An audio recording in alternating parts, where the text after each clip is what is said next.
Let me open with a question that rarely gets asked in the mainstream. How many more cycles of destruction, retaliation, and counter retaliation must the Middle East endure before the world acknowledges that this is not merely a matter of rockets and missiles? It is the consequence of a deeply broken system of power, domination, and geopolitics. Israel has once again unleashed a flood of missiles upon Gaza, a territory already suffocating under blockade, deprivation, and decades of occupation. Gaza has been described as the world's largest open-air prison, and every time it is bombarded, we are told it is for security. But what security comes from reducing neighborhoods to rubble, from obliterating hospitals, schools, and the very fabric of human life? That is not security. That is domination wrapped in the rhetoric of defense. Israel's recent escalation in Gaza has once again thrust the region into a storm of destruction, uncertainty, and global scrutiny. With missile after missile launched into one of the most densely populated areas on Earth, the strikes are being presented to the world as acts of self-defense. Yet, the reality unfolding on the ground is far more devastating than the rhetoric allows. Gaza, already suffocating under years of blockade, is a territory where civilians have little room to breathe, let alone escape. When Israel's air power rains down on homes, hospitals, power grids, and water systems, the destruction is not simply military, it is a dismantling of daily life, of human survival itself. The question then emerges, how long can the world continue to accept the language of security when the images of broken buildings and grieving families tell a story of annihilation rather than protection? To understand the gravity of this escalation, one must remember that Gaza is no ordinary battleground. It is a strip of land only 25 miles long and a few miles wide, housing more than 2 million people, half of whom are children. There are no safe zones, no true shelters, no exits. In such conditions, every missile is not only a strike against militants, but a gamble with civilian lives. Each explosion tears through the fragile infrastructure of an already desperate society, and every demolished building adds another layer of hopelessness.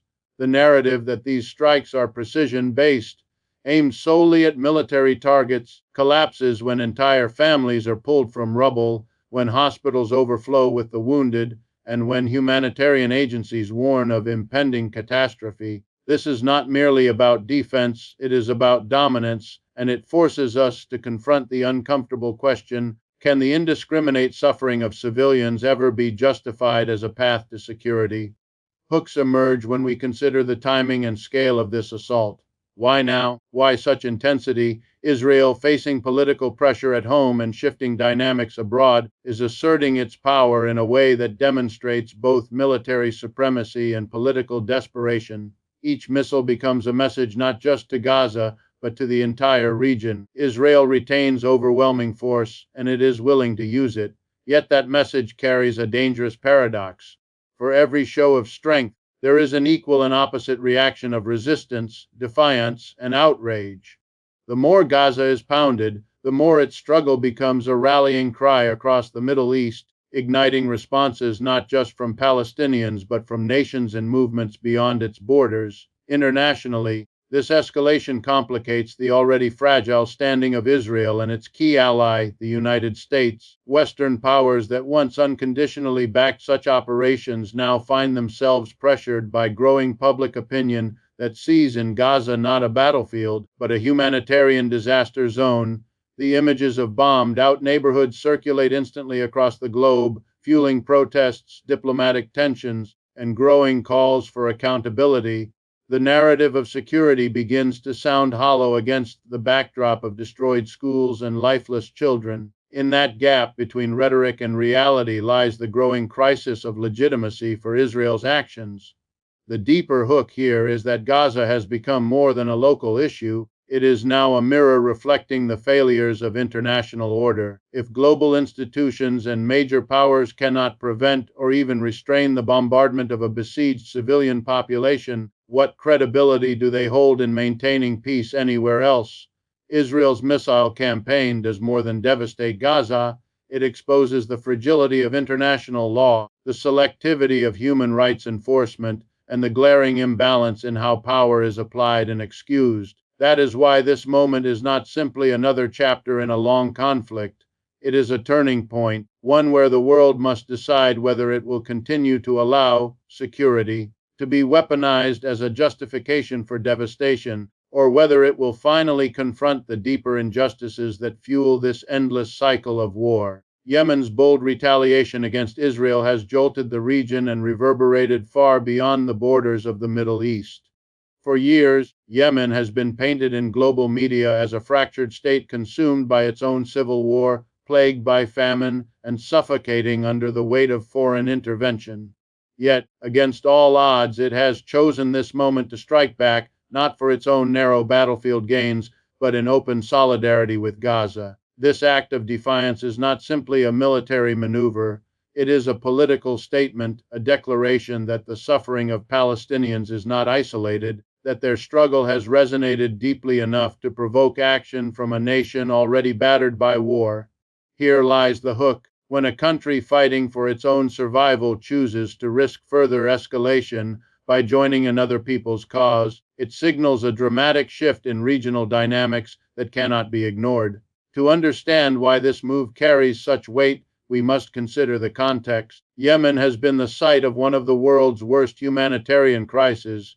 Its population has endured relentless bombing campaigns, economic strangulation, and international neglect. Every resource, every ounce of energy should logically be spent on its own survival. Yet, by launching strikes against Israel, Yemen is sending a message that transcends its internal struggles. It is declaring that the Palestinian cause is not just Palestine's, it belongs to the entire Arab and Muslim world, and perhaps even to oppressed peoples everywhere. This repositioning turns Yemen from a victim of endless war into an active agent reshaping the political map.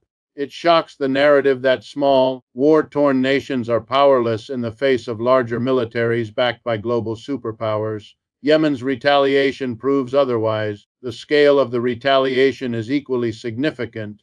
It is not about the material damage inflicted, which may or may not rival Israel's overwhelming arsenal, but about the symbolism. Israel has long operated under the assumption that its overwhelming force, buttressed by American military and diplomatic support, would deter weaker states from challenging it directly. Yemen's decision to retaliate disrupts that assumption. It punctures the aura of invincibility that Israel has cultivated, showing that even smaller war-weary nations can project force and alter the balance of perception. Every missile or drone launched by Yemen carries not only explosives, but also the powerful message that Israel is not untouchable, that U.S. backing does not guarantee immunity from retaliation. The hook deepens when we ask what this might unleash across the region. If Yemen, a nation devastated by years of conflict, can muster the will and capacity to respond, what stops other countries or movements from following suit? The Palestinian struggle, long isolated within the borders of Gaza and the West Bank, suddenly feels less solitary. The solidarity is no longer rhetorical. It has become kinetic. It has become military. This changes the calculus for Israel, which now must contend with threats that multiply beyond its immediate borders. It also complicates matters for Washington, which finds itself forced to account for new and unpredictable actors willing to defy its regional order. The world should not mistake Yemen's retaliation as an isolated flare-up.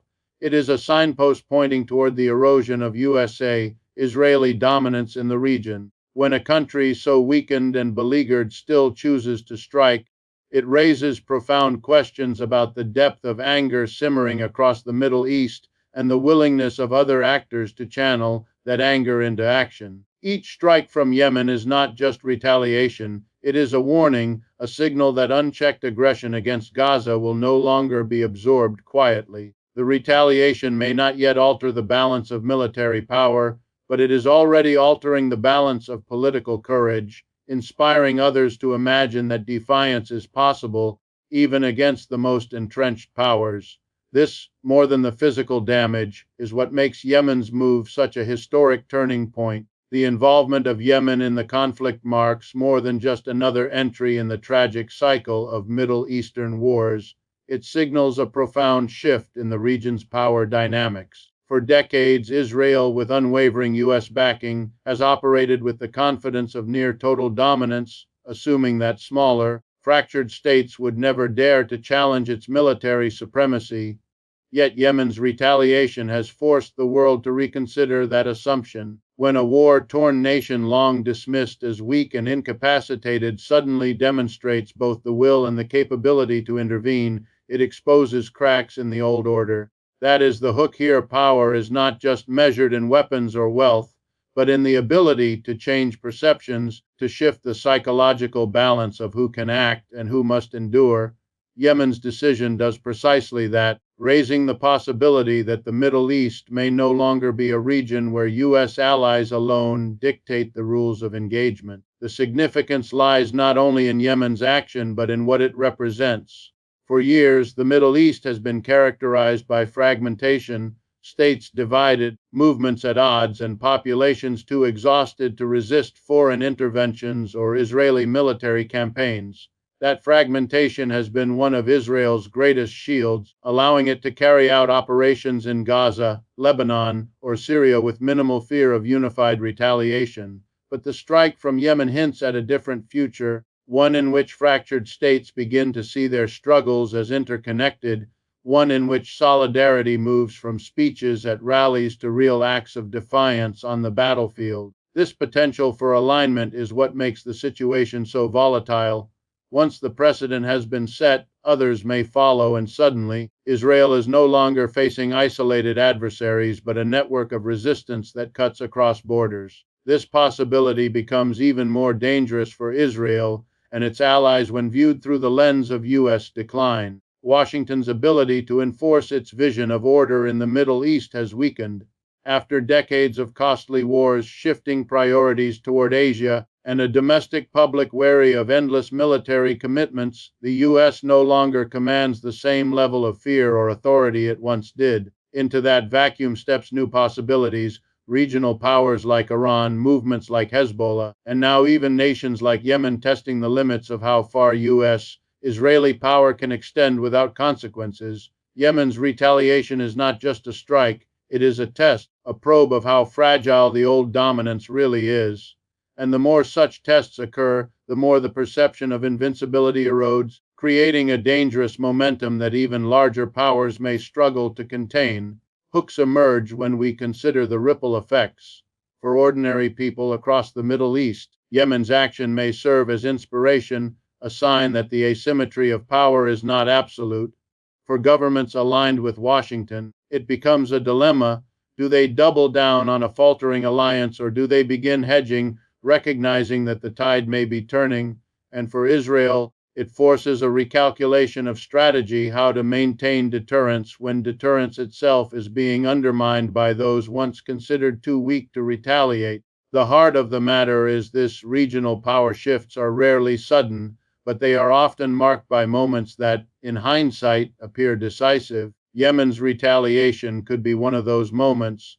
It may not yet topple the balance of power, but it has redefined the terms of engagement, proving that Israel's dominance is neither unchallenged nor permanent. In geopolitics, perception often drives reality, and the perception now is that a new front of resistance is opening, one that Washington and Tel Aviv may not be able to close as easily as in the past. That perception alone has the power to reshape the strategies, alliances, and conflicts that define the Middle East, setting the stage for an era where the rules are no longer written by just one side. Washington now finds itself caught in a dilemma it can no longer easily escape.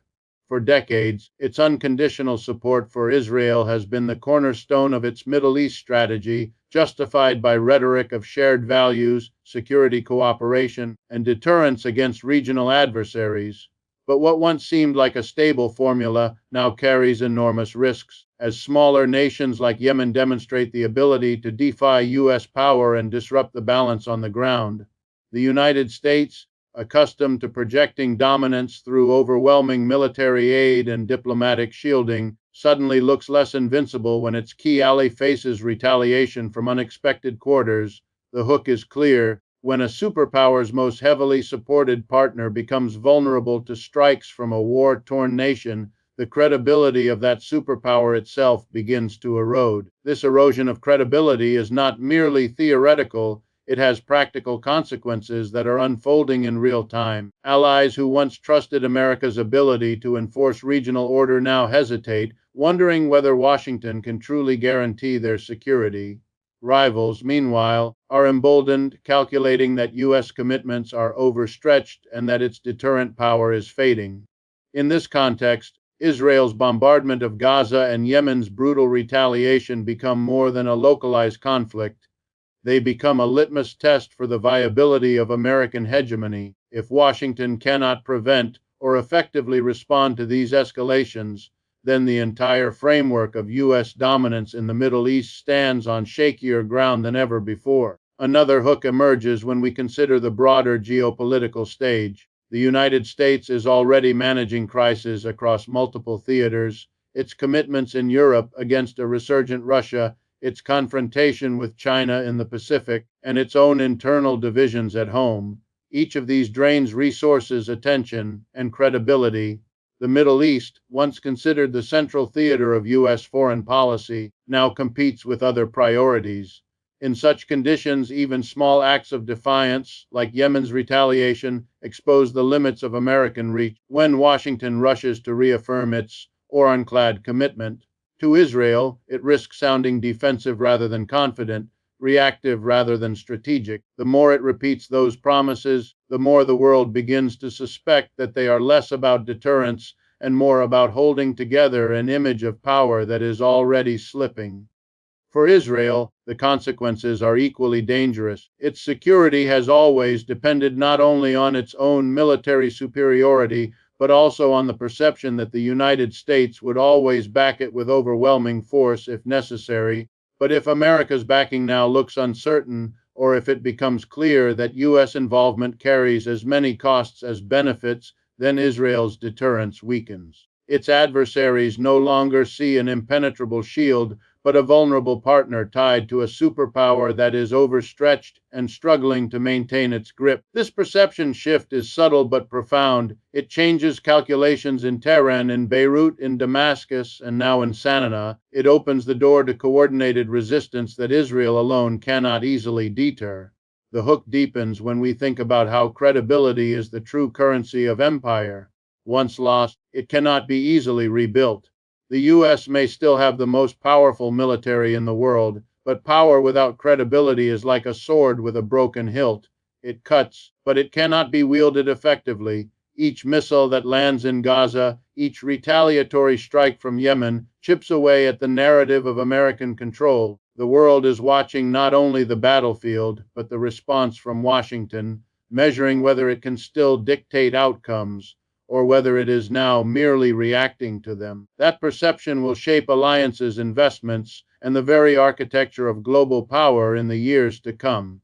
The escalation between Israel and Gaza, now widened by Yemen's retaliation, carries implications that stretch far beyond the immediate battlefield. What is unfolding has the potential to pull neighboring countries into the fray and to trigger a chain reaction that destabilizes the entire Middle East.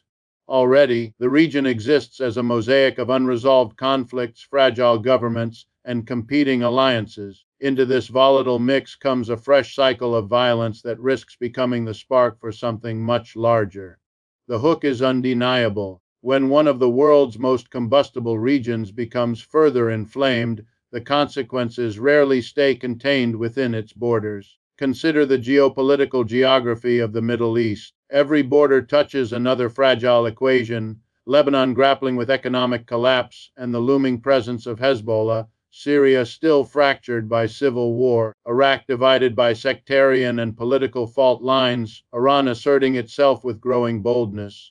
Each of these states and movements has, at different times, tied their legitimacy or their politics to the Palestinian cause. Each has also expressed frustration with what they view as unchecked Israeli aggression enabled by the United States. The moment one of these actors decides to follow Yemen's example, the conflict ceases to be bilateral and becomes regional. That shift would not only change the military calculus for Israel, but also challenge Washington's capacity to manage a conflict that expands like wildfire across multiple fronts. The global dimension must also be considered. The Middle East has never been a self-contained theater. Its conflicts have always drawn in outside powers because of energy resources, trade routes, and strategic geography. A prolonged or expanded confrontation risks drawing in global rivals who are eager to exploit America's weakened position. Russia, already entrenched in Syria, would welcome further U.S. overextension. China, heavily dependent on energy flows through the region, would be forced to navigate a delicate balance between its economic interests and its cautious but growing role in global security.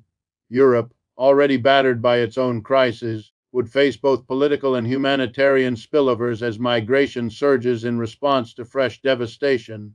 The conflict, therefore, is not only regional but international in its consequences. Hooks emerge most sharply when we imagine how rapidly this escalation could spiral. Each retaliatory strike invites a counterstrike, and each counterstrike risks dragging in new actors with their own agendas. Israel may find itself stretched between multiple fronts. Gaza in the south, Hezbollah in the north, potential unrest in the West Bank, and now Yemen projecting its defiance from across the Red Sea.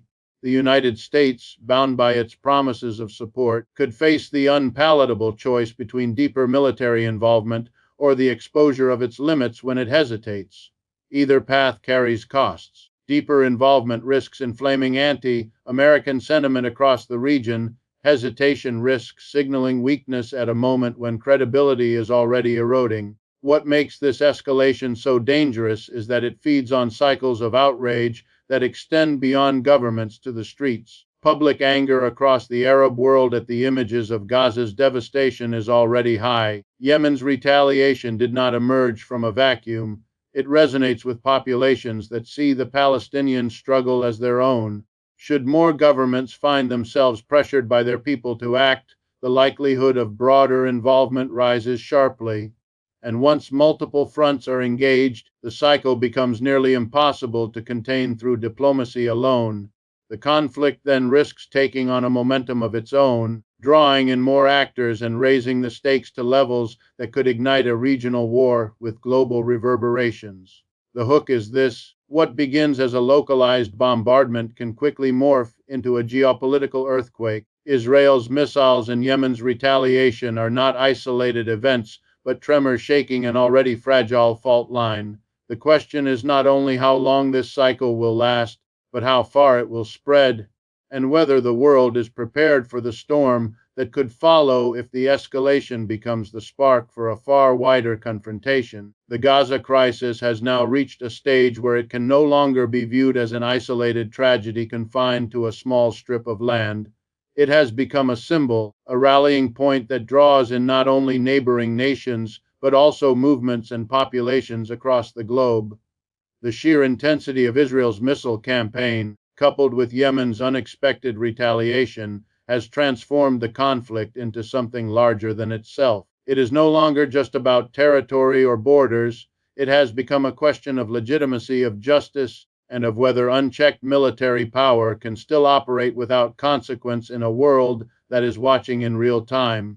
That is the hook here. The struggle of Gaza has broken free from its geographic limits and entered the realm of global politics, forcing both Israel and its allies to confront a new reality where their actions resonate far beyond the battlefield. Yemen's strikes represent more than solidarity. They represent the breaking point of a long suppressed anger. For years, populations across the Middle East have witnessed Israel's bombardments and felt the frustration of inaction from their governments and the international community. The sight of Gaza's devastation has circulated endlessly on social media, turning private grief into public outrage and local suffering into global awareness. Yemen's retaliation is the first instance in this cycle where that outrage has taken the form of military action. It signals that the patience of some nations and movements has run out, that symbolic condemnations and humanitarian appeals are no longer enough. This transformation is critical because once resistance becomes both ideological and military, the rules of engagement for Israel and the United States change drastically. At the heart of this moment lies the erosion of deterrence. Israel has long relied on the perception that its overwhelming power, coupled with America's support, would discourage meaningful retaliation. Yet Gaza's suffering, magnified by the imagery of missile strikes and collapsing buildings, has instead encouraged acts of defiance. Each missile that strikes Gaza now risks triggering not silence but action from beyond its borders.